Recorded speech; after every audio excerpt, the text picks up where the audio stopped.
Paytahtymyz Aşgabatyň 145 ýyllygyna bagyşlanan Akşaharym Aşgabat 2026-25-nji halkara sergisi we matlaгаty öz işine başlady. Milletin şöhreti mazmuncu, arkada serdar halkın moncu, kalbimizde diyar vatan muytuncu, Akşaharym Aşgabatyň toýy güni.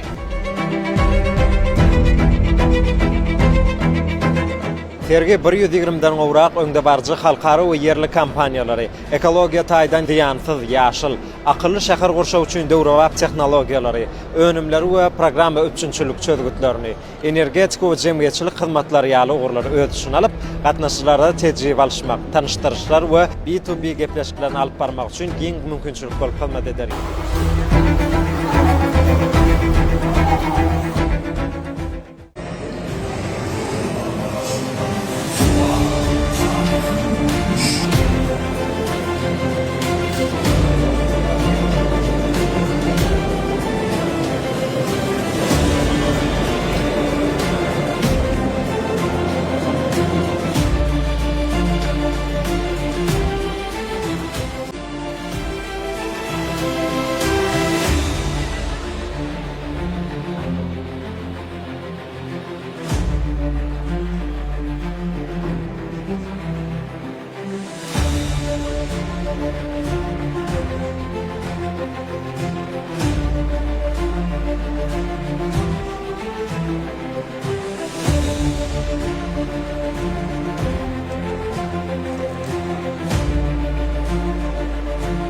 Sergide diňe binagarlyk, gurulşyk, innovasiýa, fanly tehnologiýalar görkemlik bilen çäklenmän, Aşgabatyň ýaşaýjylary we mehmanlary üçin amatly transport gurşawyny döretmek hem gödeňine tutulýar.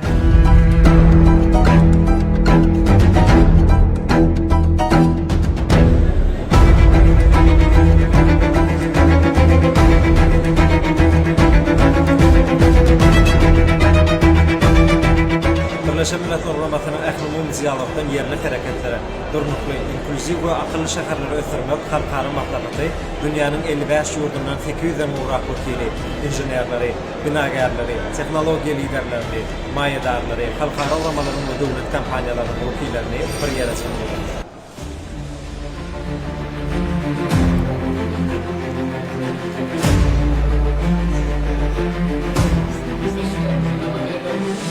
Yeah.